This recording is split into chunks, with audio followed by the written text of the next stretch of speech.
कसा झाला महिला दिवस मैत्रिणींनो कालचा? सर्वांचा आशा करते सर्वांचा महिला दिवस कालचा छान आनंदात गेला असेल.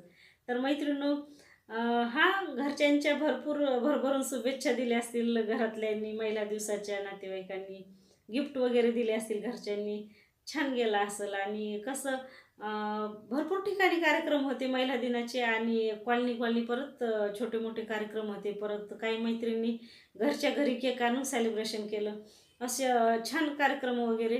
पण मैत्रिणींनो मला म्हणायचं, की घरातून असा पुरुष मंडळीकडून आवाज आला का ऐकू तुम्हाला? कोणी म्हटलं का हो किंवा मुलं कोणी, की "आज तुला सर्व कामातून सुट्टी आहे. आज तू निवांत बस आणि आराम कर आणि आज आम्ही बनवतो, आमच्या हातचं जेवण करून बघ." असं म्हटलं का? नाही ना.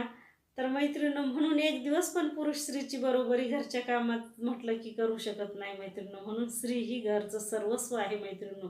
महिला दिवस झाला मैत्रिणींनो, पण तेच रोजच्या सारखीच धावपळ सर्वांची हाती. उठा, रोजची कामं करा आणि थोडंसं कार्यक्रमाला जायचं म्हणून लगबगीनं आवरा वगैरे. थोडंसं संध्याकाळी एन्जॉय करायचं वगैरे. तर असं मैत्रिणींनो म्हणजे खूप म्हणजे स्त्रीच्या मागं धावपळ असते म्हणून एक दिवस पण तिची बरोबरी घरच्या कामामध्ये करू शकत नाही कोणी.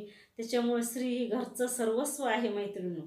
तर आजची युवा पिढी तरुण पोरं करतात म्हणा कामं आणि आज महिलांना बाहेर नेतात जेवायला वगैरे, हॉटेलला जातात, भरपूर एन्जॉय. पण काही लेडीज आहेत अशा, की त्यांना खूप म्हणजे संध्याकाळचं सुद्धा घरचं बघावं लागतं वगैरे. तर स्त्रीला कधीच एक दिवसाचा पण आराम नसतो मैत्रिणींनो. म्हणून स्त्री घरचं सर्वस्व आहे. रोजचा दिवस तिच्यासाठी सारखाच आहे मैत्रिणी.